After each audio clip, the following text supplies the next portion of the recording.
Assalamu alaikum students. Welcome to IT Students Training C++ Programming Intermediate Level course का ये lecture number 12 है। Students, इस lecture से हम C के एक बहुत ही इम्पोर्टेंट टॉपिक अरे को स्टार्ट करेंगे। अरे C++ या किसी भी और लैंग्वेज में काफ़ी ज़्यादा यूज़ होती है और ये अरे भी हमारे बहुत सारे काम को मुख्तसर कर देती है।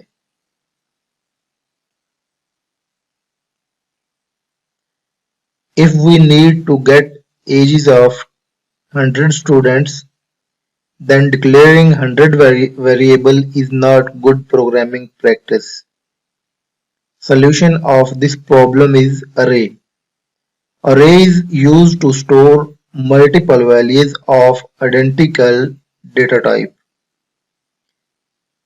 तो स्टूडेंट्स, इससे पहले कोर्स में हमने एक प्रोग्राम लिखा था जिसमें हमने यूजर से 10 स्टूडेंट की एजेस ली थी और उसके लिए हमने 10 वेरिएबल इंट डेटा टाइप के डिक्लेयर किए थे ताकि हर एक स्टूडेंट की जो एज है वो एक वेरिएबल में सेव की जा सके।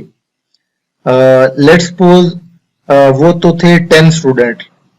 इन केस अगर जो नंबर ऑफ स्टूडेंट है वो ज्यादा हो जाते हैं, 10 की बजाय 20, 30, 50 हो जाते हैं या 100 हो जाते हैं, तो क्या 100 स्टूडेंट्स की एज जो है वो सेव करने के लिए हमें 100 वेरिएबल डिक्लेयर करना पड़ेंगे? ये पॉसिबिलिटी है, इसमें कोई इशू नहीं है। हम 100 वेरिएबल डिक्लेयर कर लें तो हमारा प्रोग्राम रन होगा, लेकिन ये 100 वेरिएबल डिक्लेयर करना ये एक अच्छी प्रैक्टिस नहीं है। रीजन ये है कि 100 वेरिएबल डिक्लेयर करने से हमारा काम बहुत लेंथी हो जाएगा, हमें बहुत ज्यादा लाइन ऑफ कोड्स लिखनी पड़ेंगी। तो इसका सॉल्यूशन अरे है। अरे हमें कैसे फैसिलिटेट करता है? अरे में ये है कि लेट्स सपोज हमने 100 स्टूडेंट्स की एज जो है वो लेनी है और उसको सेव करना है, तो बजाय इसके कि हम 100 वेरिएबल इंट डेटा टाइप के डिक्लेयर करें, हम एक अरे डिक्लेयर करेंगे जिसका साइज हम रखेंगे 100 और इसका डेटा टाइप होगा इंट। ठीक है, तो ये जब 100 इंट डेटा टाइप 100 साइज की एक अरे हम डिक्लेयर करेंगे तो ये just like 100 int variable declare करने के इक्वल हो जाएगा। लेकिन फायदा ये होगा कि अरे डिक्लेयर करने के लिए हमें जस्ट एक सिंगल लाइन ऑफ कोड लिखना पड़ेगा और हमारी अरे डिक्लेयर हो जाएगी और इसमें हम 100 स्टूडेंट्स की एज जो है वो सेव कर सकेंगे। Here to store 100 students ages we can declare integer array of size 100. Array has data type, name and size.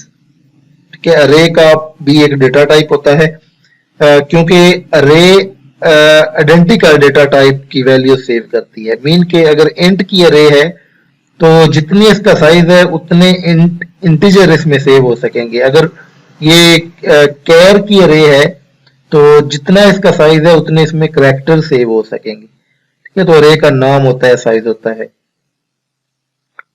अरे declaration. Following is integer array to store ages of 100 students. Int ages और size इसका है 100। तो ये है अरे को declare करने का तरीका कि सबसे पहले डेटा टाइप जो कि इंट है, इसके बाद जो नाम है अरे का, नाम आप कोई भी रख सकते हैं, यहाँ पे मैंने नाम रखा है एजेस। तो इसके बाद ये एंगल ब्रैकेट, ये बड़ी ब्रैकेट, इसके अंदर जो है वो अरे का साइज हम लिखते हैं। ठीक है, तो ये जो अरे डिक्लेयर हुई है ये actually equal to 100 int variable declaration के बराबर है। तो इस अरे में हम 100 इंट सेव कर सकते हैं। Here int is data type, ages is name and 100 is size. Array occupy contiguous memory. Array जो है वो contiguous memory, contiguous का क्या मतलब है? इसका मतलब ये है कि मेमोरी में अरे इकट्ठी एक जगह पे आती है। ये नहीं होता कि अरे का कुछ पोर्शन जो है वो मेमोरी में एक जगह पे हो और अरे का कुछ पोर्शन मेमोरी में किसी दूसरी जगह पे हो, नहीं, बल्कि इकट्ठी एक ही जगह पे आती है। ये मैं जब डेव सी प्लस प्लस में प्रोग्राम लिखूंगा तो आपको इसकी शेप बनाकर, अरे की शेप बनाकर मैं आपको दिखाऊंगा कि कैसे अरे में अरे को डिक्लेयर करते हैं और कैसे इसकी शेप होती है और किस तरह अरे के अंदर वैल्यूज सेव होती हैं। If one integer occupy 4 bytes in memory, then integer array of size 100 would occupy 100 into 4 is equal to 400 bytes in memory. Obviously ये क्लियर है कि एक int डेटा टाइप जो है उसका अगर हमने वेरिएबल डिक्लेयर किया है तो वो 4 बाइट मेमोरी रिजर्व करता है। और इस तरह अगर हम अरे बनाते हैं 100 इंटीजर वाली, जैसे ये ऊपर int ages 100 है, तो 100 इंट अगर होंगे तो हर इंट 4 बाइट जो है वो मेमोरी में जगह रिजर्व करेगा, तो 100 इंट जो है वो 400 बाइट्स जो है वो मेमोरी रिजर्व करेंगे। एनी एलिमेंट वैल्यू ऑफ अरे can B accessed using index which start from 0। तो अरे के अंदर जो पहली वैल्यू सेव होती है, जैसे कि हमारे इस सिनेरियो में एज सेव हो रही है, तो जो फर्स्ट स्टूडेंट की एज सेव होगी वो 0 इंडेक्स पे होगी। ठीक है, तो अरे की इंडेक्सिंग 0 से स्टार्ट होती है। इस तरह दूसरे स्टूडेंट की जो एज सेव होगी वो 1 इंडेक्स पे होगी, तीसरे स्टूडेंट की एज 2 इंडेक्स पे होगी। अरे इनिशियलाइजेशन, अरे can be initialized by following different ways. Initialize अरे at time of declaration, like जब आप अरे, जैसे आपने वेरिएबल को जो है वो जहां पे डिक्लेयर किया वहां पे इनिशियलाइज भी किया। ठीक है, वेरिएबल को आप जहां पे डिक्लेयर करते हैं वहां पे इनिशियलाइज भी कर सकते हैं। इसी तरह अरे को भी जहां पे डिक्लेयर करते हैं उधर ही इनिशियलाइज भी कर सकते हैं। जैसे ये फर्स्ट वे है इनिशियलाइजेशन का, int age size 10 is equal to angle curly bracket, curly bracket के अंदर 1, 2, 3, 4 अप टू 10। तो ये जितने साइज की अरे है एंगल ब्रैकेट के अंदर उतने ही हमने इंट यानी नंबर जो है वो लिखने हैं और कॉमा सेपरेटेड और एंड पे सेमीकोलन। तो ये सेंटर में ये इसको कौन सा ऑपरेटर कहते हैं? Yes, it is called assignment operator. Assignment operator क्या करता है कि इसकी लेफ्ट साइड पे कोई वेरिएबल या कोई अरे, अरे भी एक तरह का वेरिएबल ही है, तो ये होता है जबकि राइट साइड पे जो है वो कोई वैल्यू होती है, कोई एक्सप्रेशन होती है जो कि इसके अंदर सेव होती है। ठीक है, तो इनिशियलाइजेशन में ये फर्स्ट इनिशियलाइजेशन का जो है वो तरीका है कि आप डायरेक्ट इसको इनिशियलाइज कर सकते हैं। तो अभी क्या होगा कि ये 1 जो है ये इस अरे के इंडेक्स नंबर 0 पे जाएगा, ये 2 इस अरे के इंडेक्स नंबर 1 पे जाएगा, 3 इस अरे के इंडेक्स नंबर 2 पे जाएगा। इस तरह करते करते जो लास्ट 10 है ये इस अरे के इंडेक्स नंबर 9 पे जाएगा। ठीक है, तो ऐसे अरे ये इनिशियलाइज होती है, इसका फर्स्ट प्रोसीजर। अरे can be initialised without giving size. अरे को हम साइज जो है वो दिए बगैर भी इनिशियलाइज कर सकते हैं, जैसे कि int age curly bracket is equal to angle bracket के अंदर 1 to 10 कॉमा सेपरेटेड। तो इसमें अगर आप देखें तो सिर्फ डिफरेंस ये है कि हमने साइज नहीं लिखा। तो जब आप साइज नहीं लिखते तो कंपाइलर जो है वो खुद इसके जो हैं ये एलिमेंट यानी 1 to 10 ये काउंट करके वो खुद इतना इंटेलिजेंट है कि वो समझ जाता है कि इस अरे का साइज क्या है।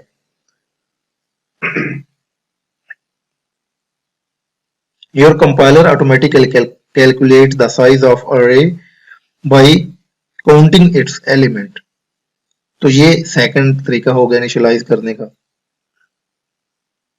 Third, array can be initialized using loop, like loop के जरिए भी हम अरे को इनिशियलाइज कर सकते हैं। लूप के जरिए क्योंकि मे भी हमारी अरे जो है वो 100 साइज की हो, 200 साइज की हो, तो इतनी बड़ी अरे को फिर हम जो है वो प्रीवियस जैसे हमने इससे पहले इनिशियलाइजेशन का जिक्र किया था तो वैसे इनिशियलाइज नहीं कर सकते। उसके लिए फिर हम लूप का यूज करते हैं। जैसे ये देखें, इंट आई एक वेरिएबल है, एज और 10, ये जो है एज क्या है, अरे है, और इंट डेटा टाइप की, 10 इसका साइज है। फॉर लूप चलाई, इंट आई लेस देन 10, आई प्लस प्लस, यानी आई जो है वो 0 से स्टार्ट हो और जब तक आई लेस देन 10 है, ठीक है, आपको फॉर लूप का पता है कि सबसे पहले ये कंडीशन चेक होती है, ये चेक होता है कि आई इज इक्वल टू 0, उसके बाद ये कंडीशन चेक होती है कि क्या आई लेस देन 10 है, फिर उसके बाद बॉडी में चले जाते हैं। बॉडी में क्या हो रहा है, इंट आई, इसका क्या मतलब है, सॉरी एज आई, इसका मतलब ये है कि आई की वैल्यू इस वक्त 0 है, ठीक है, फर्स्ट इटरेशन में 0 होगी, तो इसका मतलब ये है कि इस अरे का 0 इंडेक्स, ठीक है, इस अरे का 0 इंडेक्स का मतलब ये है कि इस अरे के अंदर जो पहला इंट है उसमें ये सेव कर दो, यानी आई प्लस 1 मीन 0 प्लस 1 1, तो इसमें 1 सेव हो जाएगा।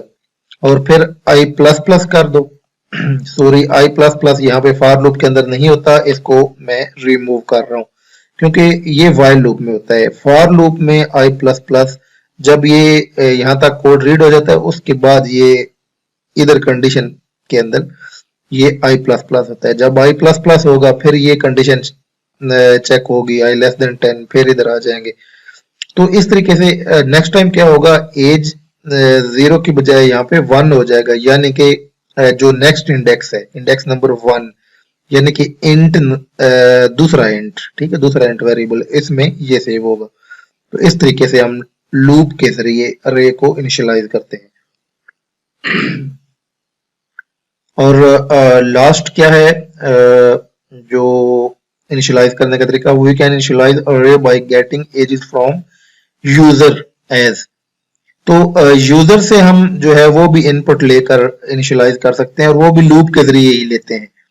सेम ऊपर वाला ही प्रोसीजर है, जस्ट ये है कि इसमें हम जो है वो ये यूजर से यूजर को डिस्प्ले कर रहे हैं कि प्लीज एंटर एज, और यूजर जो एज एंटर करता है वो आपको पता है सी इन में आ जाती है, और सी इन से ये हम एज फ्लो करा के इसमें ले आते हैं अरे में, अरे एज आई, आई यानी ये आई इस तरह इंक्रीमेंट होता जाएगा, पहले 0 होगा, फिर 1 होगा, फिर 2 होगा, जिसका मतलब ये है कि इस अरे का इंडेक्स नंबर 0, इंडेक्स 1, इंडेक्स 2, और इंडेक्स क्या है, यानी ये जो कि इंट अरे है तो इसके 0 इंडेक्स का मतलब ये है कि फर्स्ट इंटीजर, नेक्स्ट इंडेक्स का मतलब ये है कि सेकंड इंटीजर, इस तरह आई प्लस प्लस होगा।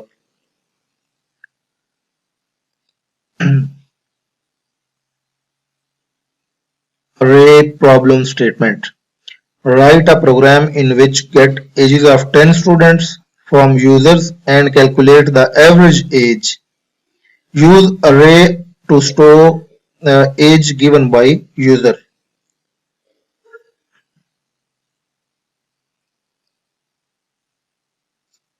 तो इस प्रोग्राम को लिखने के लिए हम dev C++ एडिटर में चलते हैं,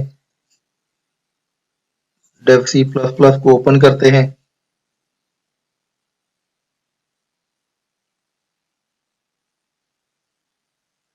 में हम एक न्यू सोर्स फाइल जो है वो क्रिएट करते हैं कि ये क्रिएट होगी, क्योंकि हमने यूजर से 10 स्टूडेंट की जो एज है वो लेनी है।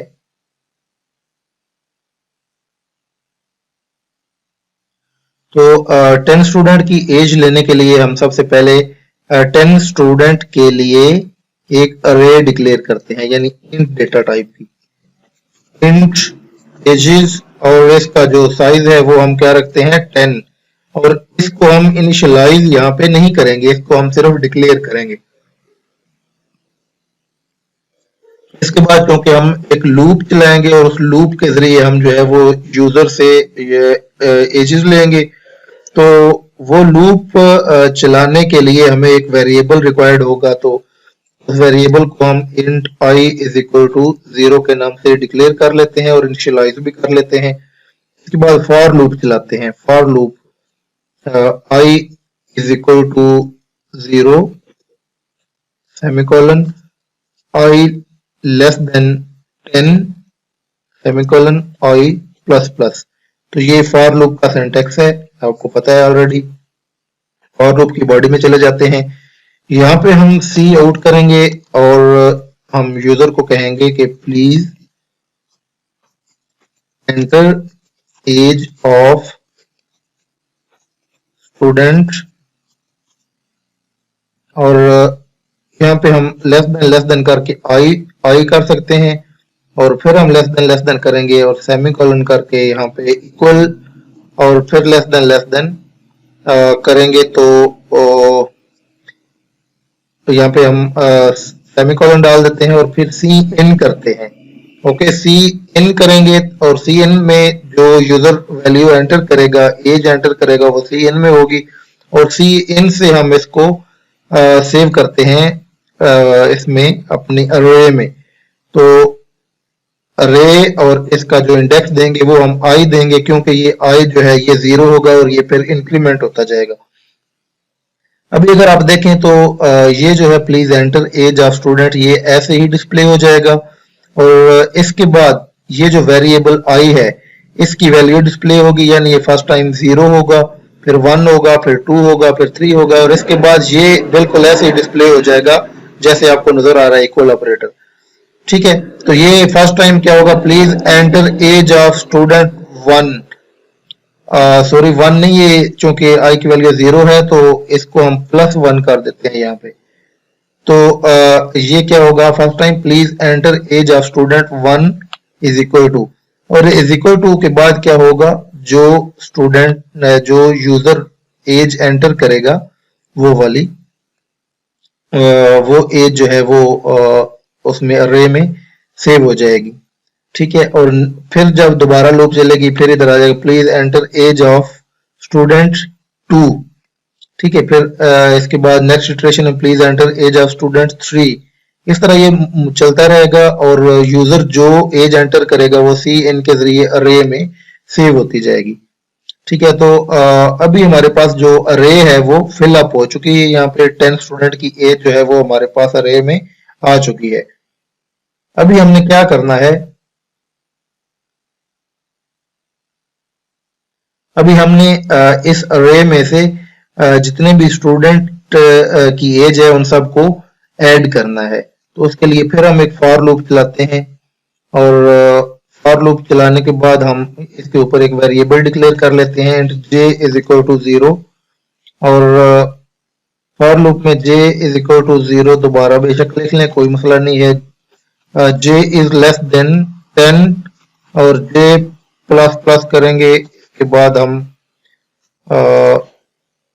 j प्लस प्लस के बाद हम यहाँ पे ये करली ब्रैकेट, और यहाँ पे हम क्या करेंगे कि अरे का एक एक एलिमेंट लेते जाएंगे और उसको जो है वो यहाँ पे एक वेरिएबल डिक्लेयर करते हैं इंट टोटल एज, और इस टोटल एज में जो है वो हम ऐड करते जाएंगे। यहाँ पे हम लिखते हैं टी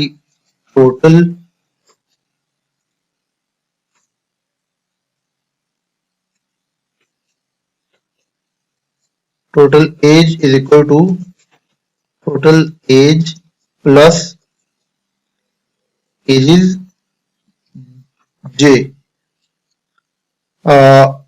इसमें क्या हो रहा है कि ये टोटल एज जो है इसको हम सबसे पहले इनिशियलाइज कर लेते हैं 0 से। ठीक है, तो क्या होगा 0 प्लस अरे का जो 0 नंबर इंडेक्स है यानी पहले स्टूडेंट की एज प्लस 0, तो ये इस टोटल में सेव हो जाएगा।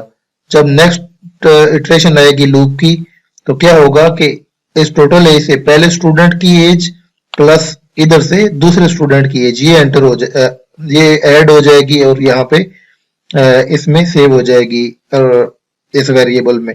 नेक्स्ट इटरेशन में क्या होगा कि इस टोटल एज में पहले दो स्टूडेंट की एडिशन होगी एज की और यहाँ से हमें तीसरे स्टूडेंट की एज जो है वो ऐड अप हो जाएगी। तो इस तरीके से एट द एंड क्या होगा कि इस वेरिएबल के अंदर हमारे पास 10 स्टूडेंट की एज जो है वो आ जाएगी, 10 स्टूडेंट की टोटल एज आ जाएगी और यहाँ पे हम सिंपली डिस्प्ले करा देंगे cout less than average age. आपको पता है कि total age divided by number of student, तो हम कर देंगे average age is equal to less than total age divided by 10। तो ये एवरेज एज जो है ये आ जाएगी। ये प्रोग्राम कंप्लीट हो चुका है, इसको हम कंपाइल करते हैं। यहाँ पे एजेस के नाम से मैं सेव कर लेता हूँ। ये कहता है कि ये ऑलरेडी है, हम एजेस 1 के नाम से सेव कर लेता हूँ। ये कंपाइल हो रही है और ये सक्सेसफुली कंपाइल हो चुकी है। मैं भी फोल्डर में जाता हूँ और यहाँ पे एजेस के नाम से ये एग्जी फाइल क्रिएट हो चुकी है। इसको मैं करता हूँ, ये देखें age of, please enter age of 32 और ये कोई और प्रोग्राम है जो मैंने चला दिया है। एजेस 1 ये है, इसको मैं कंपाइल कर रन करता हूँ। Please enter age of student 1, let's suppose 32, student 2 23, 3। ये देखें भी वो लूप चल रही है, एक्चुअली ये वो लूप चल रही है जो है वो यूजर से एज लेती जा रही है और इस एज को फिर सेव करती जा रही है किसमें, अरे के अंदर।